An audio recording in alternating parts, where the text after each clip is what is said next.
Hello students, आज हम अपना एक जो नया चैप्टर शुरू करने जा रहे हैं, that is cash flow statement. This is our fifth chapter of third book. Basically this is last chapter of third book and we can say this is last chapter of our syllabus. What is cash flow statement? Here cash flow statement means which shows the flow of cash and cash equivalent. That statement which shows the flow of cash and cash equivalent is called as cash flow statements. बच्चों, ये हमारा accounting standard third revise जो है, जो हमारी institute of chartered accountant of India issue करती है, उसके मुताबिक इसमें सारी प्रोविजन है जिसके मुताबिक ये स्टेटमेंट हम प्रिपेयर करते हैं. इसमें सबसे पहले तो ये है कि हम ये जानेंगे कि what is the meaning of cash. Cash का क्या मतलब है. हम शुरुआत कैश से करें तो here cash means here cash means cash का पहले हम मतलब जानेंगे. Cash means cash and cash equivalents. Cash means cash and cash equivalents. ठीक है बच्चों, एक मिनट होल्ड करो.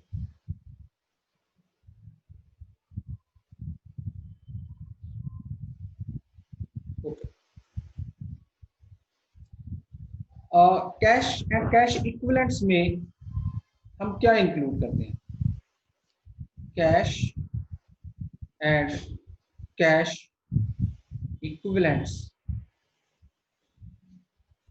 Include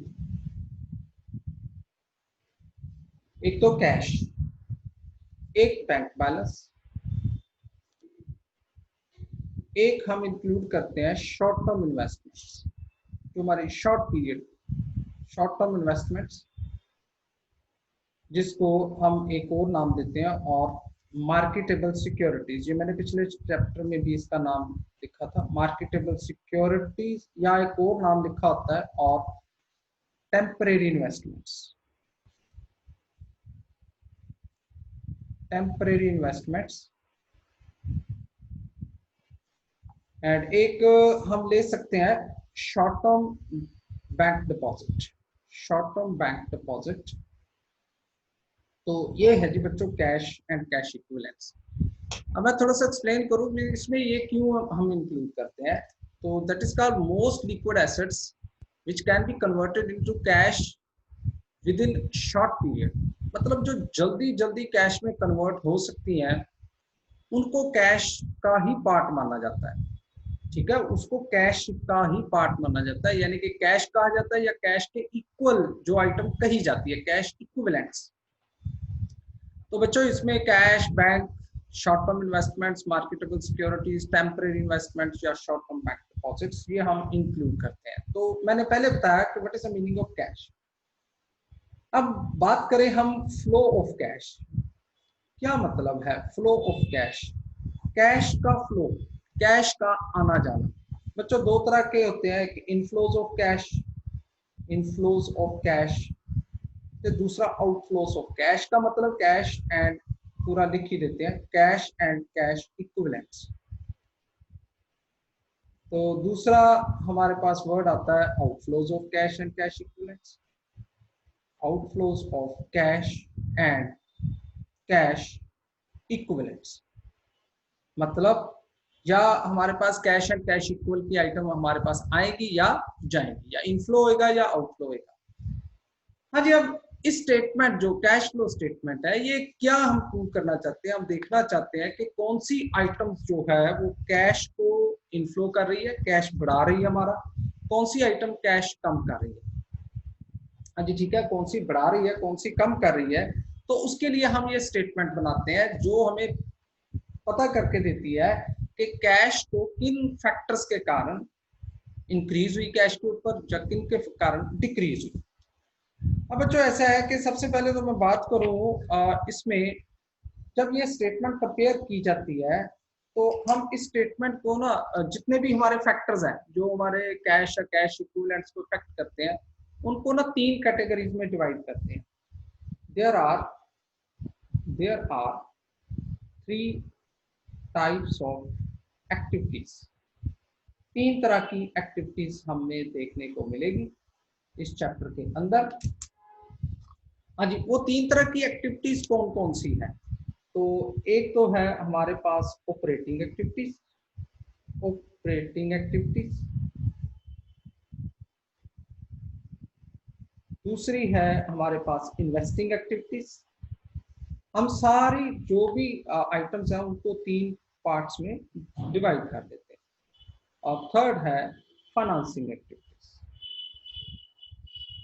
financing activities. अब बच्चों मैं आपको एक बात बताना चाहूँ, वो ये कि हम अगर कैश या कैश इक्विवेलेंट्स का फ्लो पता करना हो तो मैं पता क्या कह सकता हूँ, आप मेनली कैश बुक को बेस ले लो, कैश कितना आया कितना गया। कैश बुक में बैंक का भी सारा कॉलम होता है जिसमें बैंक का भी फ्लो हमें पता चल जाता है। बट नो, हम कैश बुक को बेस लेकर नहीं चलते बच्चों, इसमें हम फाइनल अकाउंट जो हमारी फाइनेंशियल स्टेटमेंट्स है उसको देखकर हम कैश फ्लो स्टेटमेंट प्रिपेयर करते हैं। ये नहीं कि फाइनल काउंट, चलो हम +1 की बात करें, हम फाइनल काउंट्स में बनाते थे trading count, profit and loss count, balance sheet, ठीक है जी, ये बनाते थे। तो अब हम इन्हीं आइटम्स को बेस लेकर कैश फ्लो स्टेटमेंट बनाएंगे, यानी कि कैश बुक को बेस लेकर नहीं, इन फाइनेंशियल स्टेटमेंट्स को बेस लेकर हम कैश फ्लो स्टेटमेंट बनाएंगे। तो फाइनेंशियल स्टेटमेंट्स की सारी आइटम्स को तीन कैटेगरीज में डिवाइड करते हैं, पहले ऑपरेटिंग एक्टिविटीज, फिर investing activities, then financing activities. अब बात करें हम सबसे पहले बात करते हैं, हमारे पास है ऑपरेटिंग एक्टिविटीज। आज हम इसी के ऊपर डिस्कशन करेंगे, ऑपरेटिंग एक्टिविटीज। ऑपरेटिंग एक्टिविटीज क्या है?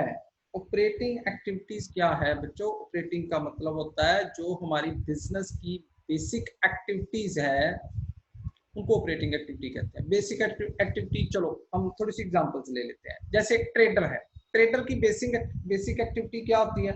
ट्रेडर्स का क्या काम होता है? मार्केट से गुड्स परचेज करना और मार्केट में बेच देना, ये उसकी ऑपरेटिंग एक्टिविटी है। ये उसका मेन काम है। ये हमारी प्रिंसिपल एक्टिविटी होती है। सबसे ज्यादा प्रिंसिपल जो रेवेन्यू जनरेट होते हैं, कैश को जो इफेक्ट करती है, वो ये वाली एक्टिविटी करती है। इन्वेस्टिंग फाइनेंसिंग इतना नहीं करती जितना ये करती है बच्चों। इसमें मैं चलो थोड़ी सी एग्जांपल्स और देता हूँ। एक मैन्युफैक्चरर की ऑपरेटिंग एक्टिविटी क्या है? मैन्युफैक्चरर की ऑपरेटिंग एक्टिविटी होती है रॉ मटेरियल परचेज करना, उसको फिनिश्ड में कन्वर्ट करके फिर मार्केट में बेचना, that is called operating activity. चलो अब मैं आपको पढ़ाता हूँ, मेरा टीचिंग प्रोफेशन है, तो मैं पढ़ा के जो सर्विसेज के बदले में फीस चार्ज करता हूँ वो मेरी ऑपरेटिंग इनकम है, that is my operating activity. अब मैं थोड़ी सी एग्जांपल देता हूँ। नॉन ऑपरेटिंग फिर क्या है? नॉन ऑपरेटिंग है जो हमारे बिजनेस के साथ रिलेटेड नहीं है। जैसे मान लो एक बिजनेसमैन की शॉप है, वो मतलब के ट्रेडर है, शोरूम है, उसका काम क्या है? मार्केट से फिनिश गुड्स खरीदना, फिनिश बेच देना। उसने कुछ पैसा बैंक में डिपॉजिट करवा रखा है, उसके ऊपर उसको इंटरेस्ट आ रहा है, that is not his operating activity, वो उसका ऑपरेटिंग है ही नहीं। क्यों? क्योंकि उसका काम इंटरेस्ट के साथ तो चलते नहीं। अब जैसे चलो मैं हूं, अगर मैंने अपनी ऑपरेटिंग इनकम कैलकुलेट कर ली हो तो मैं फीस जो कलेक्ट करता हूँ स्टूडेंट से, वो मेरी ऑपरेटिंग इनकम है। मान लो मैंने कोई बिल्डिंग किराए पर दी है, वहां से मुझे रेंट आ रहा है, वो मेरी इस ऑपरेटिंग, इस बिजनेस के साथ उसका कोई लेना देना है? No, that is not my operating activity. याद करो, मैंने आपको जब पिछला चैप्टर कराया था ratio analysis, ratio accounting ratio, उसमें भी हमने ऑपरेटिंग प्रॉफिट, ऑपरेटिंग कॉस्ट के बारे में यही डिस्कशन की थी। अब जैसे मुझे इंटरेस्ट आ रहा है, that is my non operating income. But अगर मैं कहूं कि मैंने ये काम बंद करके एक बैंक ओपन कर दिया, वही इंटरेस्ट जो मुझे आ रहा है वो ऑपरेटिंग बन जाएगा, क्योंकि बैंक का काम ही क्या है? इंटरेस्ट पर पैसे देना, इंटरेस्ट पर पैसे लेना। अच्छा, जैसे मुझे कोई फिक्स एसेट को फर्नीचर बेचा, उसको बेच के लॉस हो गया, this is my non operating loss. पर अगर फर्नीचर शॉप के ऊपर जाए, उसकी तरफ से सोचें, उसको अगर फर्नीचर बेच के लॉस या प्रॉफिट हो गया, वो ऑपरेटिंग है, क्योंकि उसका काम ही क्या है? फर्नीचर खरीदना बेचना। तो this is called operating activities. अब ये पॉइंट आ गया कि ऑपरेटिंग एक्टिविटीज में हम कैश का फ्लो कैसे चेक करेंगे। तो बच्चों मैं पहले ना थोड़ा सा बताना चाहता हूँ ऑपरेटिंग एक्टिविटीज को कौन कौन सी चीजें इफेक्ट करती हैं। ये देखना, operating activities are the principal revenue producing activity of the enterprises and other activities are not investing और फाइनेंसिंग। जो ऑपरेटिंग एक्टिविटी है ये हमारी प्रिंसिपल रेवेन्यू प्रोड्यूसिंग एक्टिविटी है। Examples of cash flows from operating activities, operating activity से पैसा आता कहाँ से है तो जाता कहाँ से है। जैसे कैश, ये non financial company, non financial company जिसका काम फाइनेंस का नहीं है, जैसे ट्रेडर्स हो गए, मैन्युफैक्चरर हो गए, लाइक मी आल्सो। और फाइनेंस कंपनी कौन सी होती है जिसका मेन काम क्या होता है, ब्याज पर पैसे लेना देना, ठीक है, बैंक्स यू कैन से, ये फाइनेंस कंपनीज होती है। हाँ जी, अब नॉन फाइनेंशियल कंपनी, एक ट्रेडर्स, एक मैन्युफैक्चरर के लिए ऑपरेटिंग एक्टिविटी में क्या है, उसको कैश आया, cash received from the sale of goods, those are called as cash sales. और रेंडरिंग सर्विसेज लाइक मी, मुझे जो कैश मिलेगा फीस से, तो that is my cash received from rendering services. Cash received from royalty, fees, commission, ये अगर बंदे का काम ही क्या है, कमीशन एजेंट है, उसको कमीशन आ रही है तो उसकी ऑपरेटिंग एक्टिविटी है। या बंदे का काम ही क्या है, रॉयल्टी पर चीजें देनी या फीस कलेक्ट करनी, वो सारे जो है इसमें आएंगे, बट उसका काम होना चाहिए ये वाला। Cash receipt from trade receivable, जो डेटर्स बी आर रिसीवेबल से हमें पैसा आता है बच्चों, वो भी हमारी ऑपरेटिंग एक्टिविटीज को रिप्रेजेंट करता है, ठीक है जी, क्योंकि आफ्टर ऑल वो सेल का ही पार्ट है। हम क्रेडिट सेल करते हैं तो डेटर्स बनते हैं, डेटर से बी आर आ गए, बी आर से कैश मिल गया, तो cash from trade receivables. Cash payment for purchase of goods, हाँ जी, हमने गुड्स परचेज करी, उसके लिए कैश हमें पे करना पड़ा। और अवेलिंग सर्विसेज, कोई हमने सर्विसेज अवेल की, उसके लिए कैश पे करना पड़ा। जैसे मैंने टीचर अपॉइंट कर दिए, उनको हम कैश पे कर रहे हैं, और तो हम उनको शेयर दे रहे हैं, तो वो that is also called as my operating payments जो है। और cash payment of trade payables like creditors and bills payable को कैश पे कर दिया। Cash payment of wages, salary, other payment to employees को हम पे करते हैं। Cash receipt of premium and payment of claim, ये इंश्योरेंस कंपनी के लिए, मतलब नॉर्मल के लिए, इसको छोड़ दो अभी।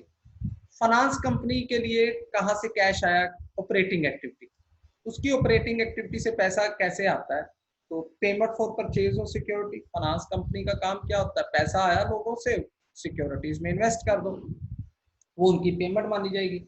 और उससे जो इंटरेस्ट आएगा, इंटरेस्ट पे करेंगे लोन के ऊपर, वो भी ऑपरेटिंग पेमेंट मानी जाएगी। अब यहाँ इंटरेस्ट अगर पे करो, ऑपरेटिंग नहीं है, नहीं आया ऊपर, ना इंटरेस्ट रिसीव्ड ऑपरेटिंग में आया, यहाँ आएगा interest paid receipt from sale of securities, dividend received on security से डिविडेंड मिला। अब ऊपर finance cum, non finance company को अगर डिविडेंड रिसीव होता है तो वो कैश का पार्ट नहीं है, वो ऑपरेटिंग एक्टिविटी का पार्ट नहीं है। इंटरेस्ट रिसीव्ड हुआ ऑन लोन्स ग्रांटेड, बैंक को इंटरेस्ट, जैसे मैं एग्जांपल दे रहा था, सैलरी पे की, बोनस पे किया एम्प्लॉइज को, ये अभी छोड़ देते हैं। तो ये ऑपरेटिंग एक्टिविटीज के मेन जो है इनफ्लोज आउटफ्लोज है। फाइनेंस कंपनी, नॉन फाइनेंस, बच्चों ये प्लीज जरूर इसको याद कर लेना, इन चीजों को, ये 1 मार्क के लिए बहुत इंपॉर्टेंट है। जो मैं थ्योरी बोल रहा हूँ उसमें से ही पॉइंट्स उठाए जाते हैं 1 मार्क के लिए। अब ऐसा है कि हमारे पास ऑपरेटिंग एक्टिविटीज में कैश कितना आया या गया, उसका नेट कितना इफेक्ट पड़ा, उसके लिए हम एक स्टेटमेंट बनाते हैं। ये देखो, एक ना इन्होंने ऑपरेटिंग एक्टिविटीज की इस तरह से स्टेटमेंट बना रखे हैं, इनफ्लो नॉन फाइनेंशियल कंपनी के पैसा आया कहाँ से, कैश से, cash from debtor, royalty, fees, commission, seat, income tax refund, ये मैंने पॉइंट अभी पेंडिंग रखा है। और दूसरी तरफ cash purchase, payment of trade pebbles, payment of operating expenses, payment of wages, income tax paid, ये हमारा पेंडिंग पॉइंट है, अभी नहीं, मैं बताऊंगा इसके बारे में।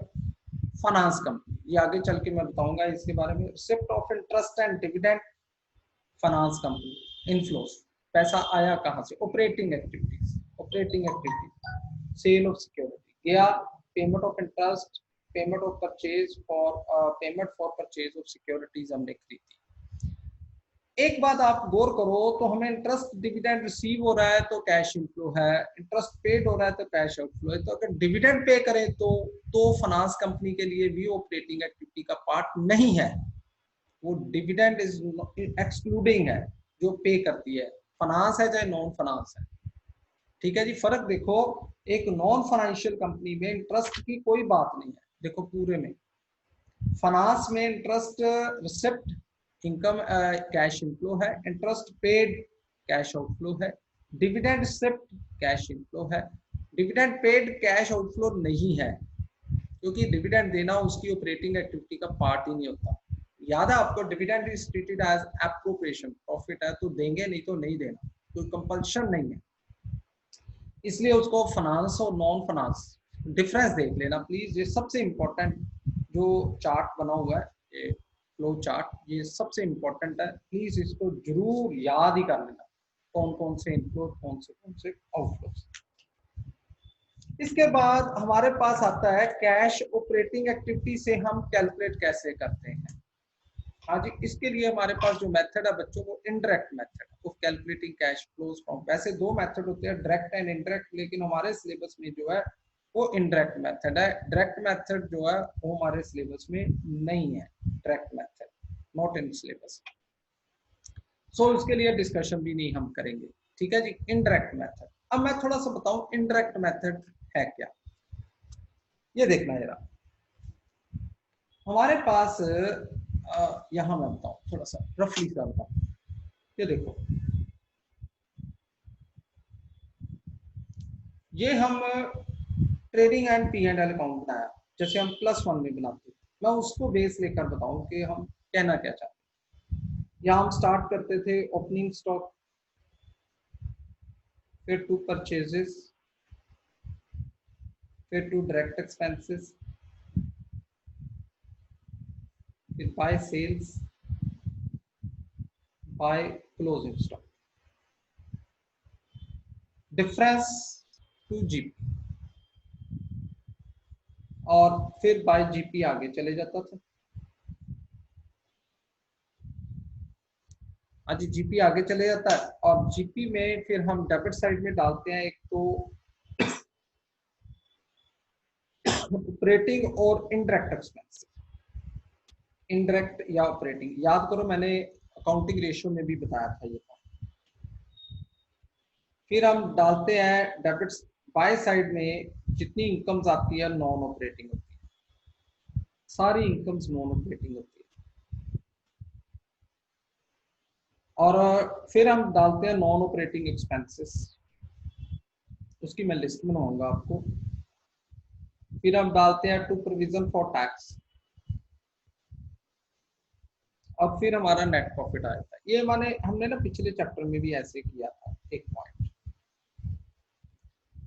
अब अगर मैं कहूँ मुझे ये वाला प्रॉफिट पता है, या इसके भी बाद इसमें से लेस करते हैं एप्रोप्रिएशन, जैसे डिविडेंड पे किया, रिजर्व्स को ट्रांसफर किया, उसको लेस करके आ गई सरप्लस।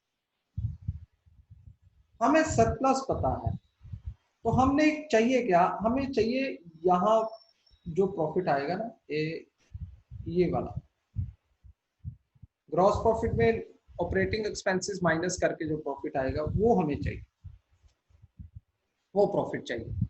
उसके लिए इनडायरेक्ट मेथड पता क्या है, ये सरप्लस हमें पता है, तो इससे ना रिवर्स चले जाएंगे।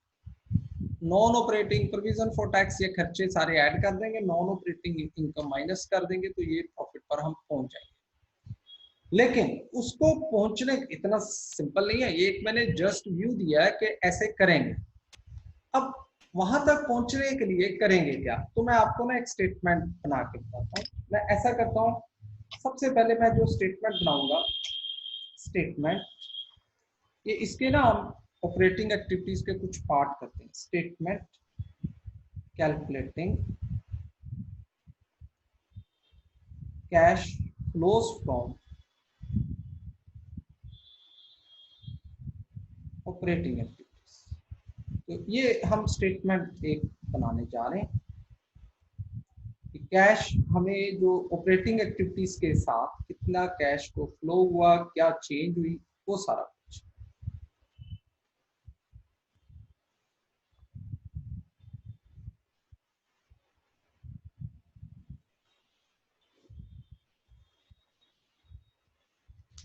तो उसमें मैंने कॉलम बना लिए हैं, पर्टिकुलर्स, डिटेल, ये थोड़ा सा मैं बुक से अलग चलता होता हूँ, पर पहुंचेंगे हम वही पॉइंट पर जहाँ हमारे बुक में पहुंचा था। तरीका मेरा थोड़ा सा अलग है, तो देख लेना। इसमें सबसे पहले हम लेते हैं closing balance of surplus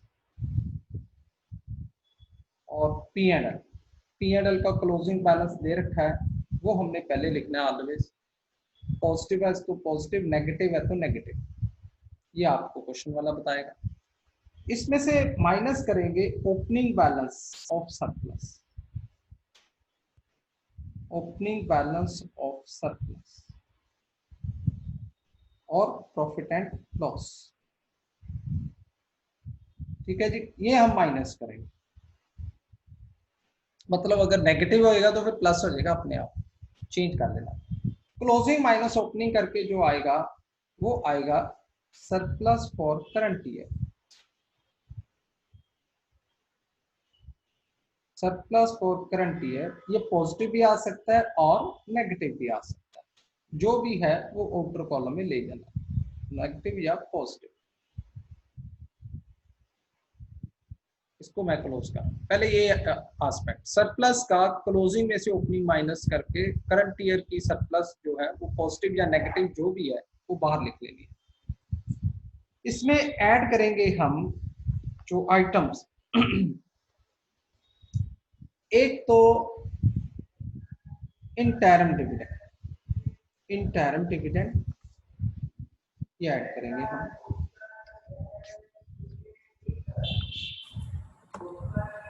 dividend interim, अब मैं बताऊं इंटरम डिविडेंड क्या होता है।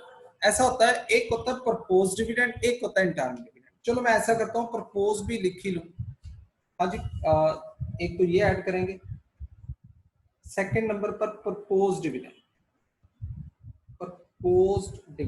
मैं फिर इन दोनों को एक्सप्लेन कर देता हूं।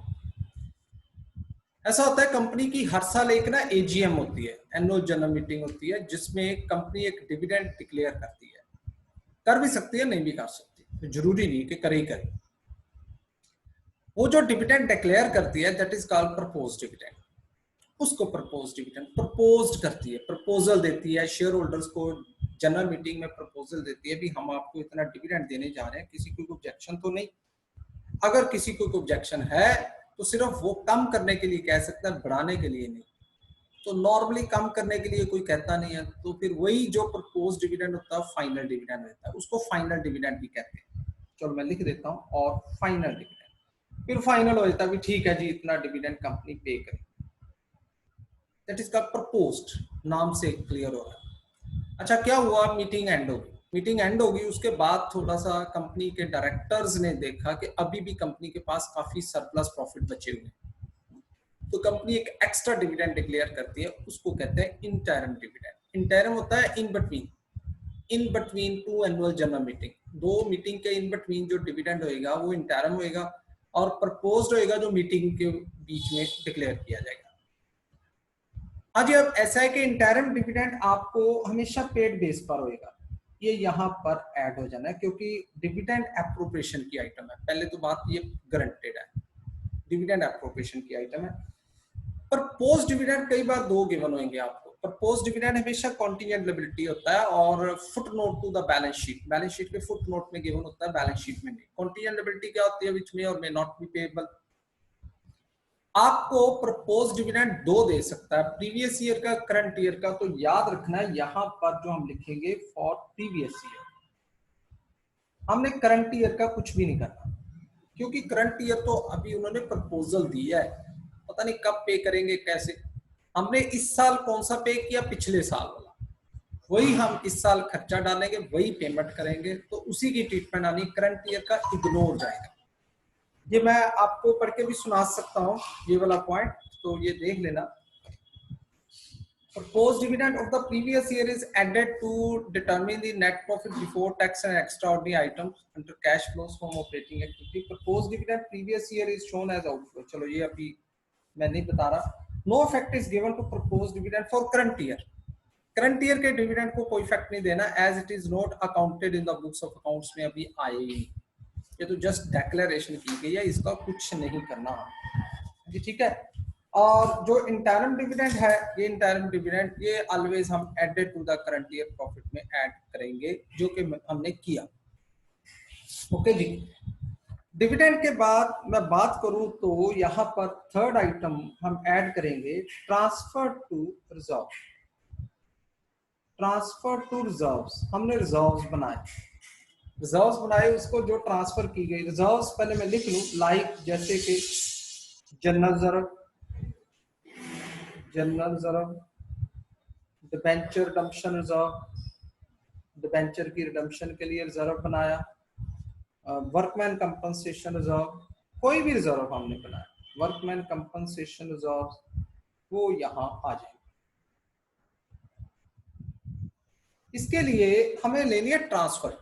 ट्रांसफर का क्या मतलब है, मैं आपको एक क्वेश्चन शो करके बताऊं तो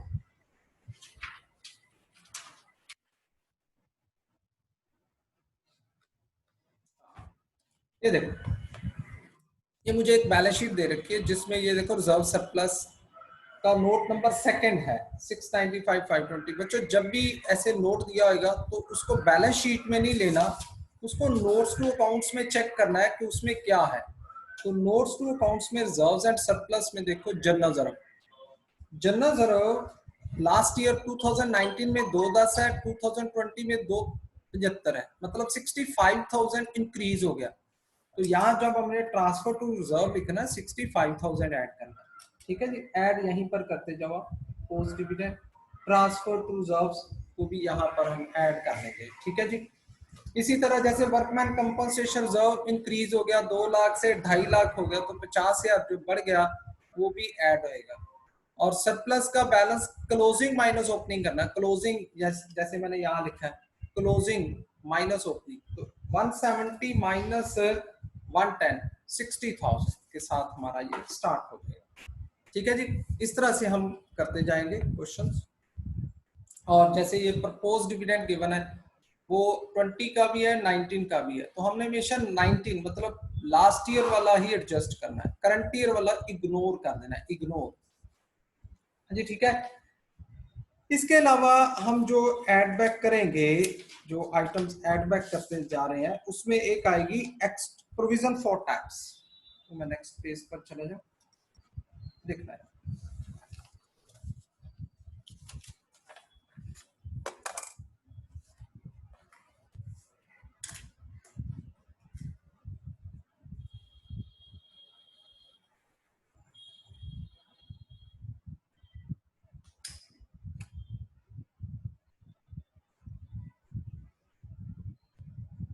हाँ जी, ऐड हमने 3 आइटम की है, अब चौथी आइटम मैं लिखूं तो फोर्थ आइटम है प्रोविजन फॉर टैक्सेशन,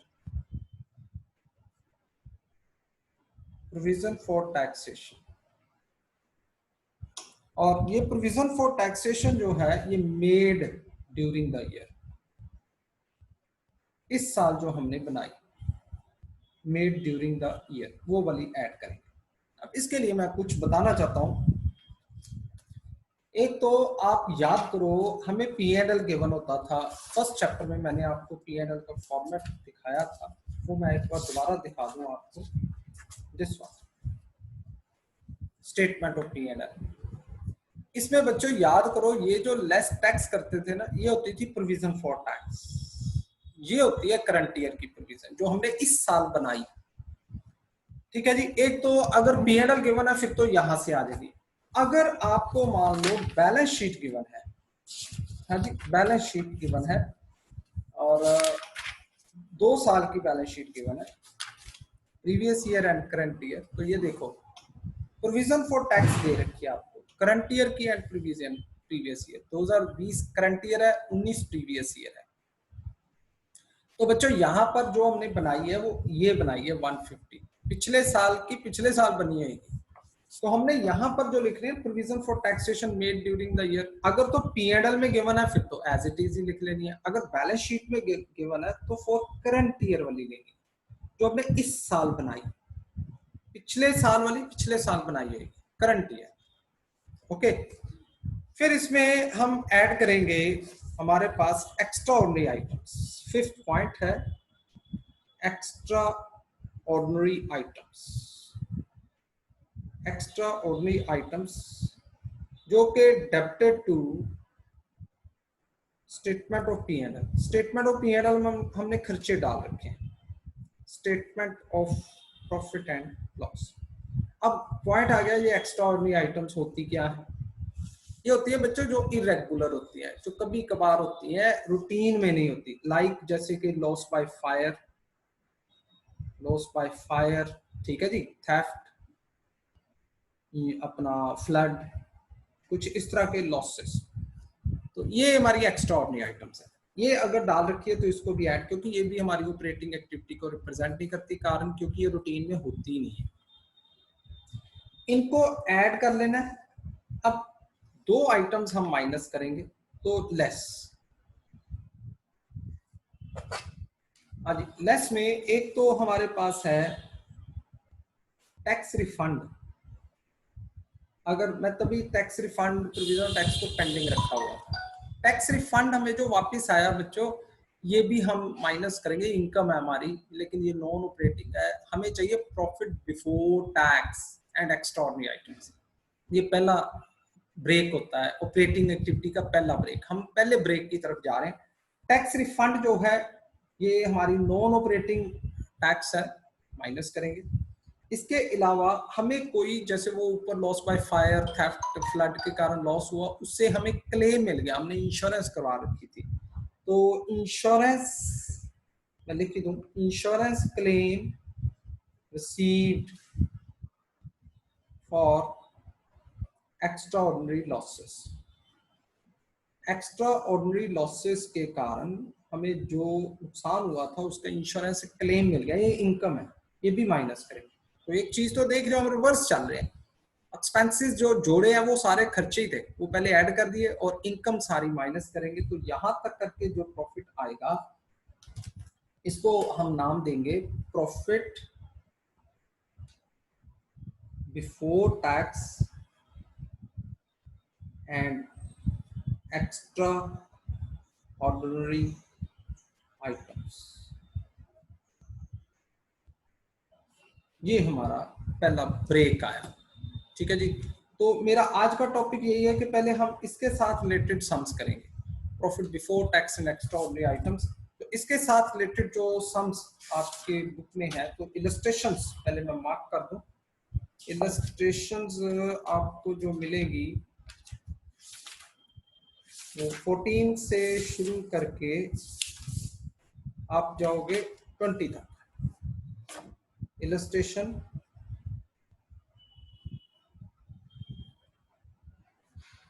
14 से 20 तक, और जो हमारे प्रॉब्लम्स है, क्वेश्चंस पीछे बैक एक्सरसाइज के क्वेश्चंस जो है वो है हमारे पास 5 से लेकर 9 तक, 5 to 9। ये बच्चों आपका होमवर्क है। पहले यहाँ तक आप करके मुझे प्रॉब्लम पूछ सकते हो, कि अगर आपको कोई चीज़ नहीं समझ आई तो आप दोबारा पूछ लेना, ठीक है जी। तो फिर नेक्स्ट लेक्चर में मैं इसके आगे वाला टॉपिक करवाऊँ। ओके जी, थैंक यू।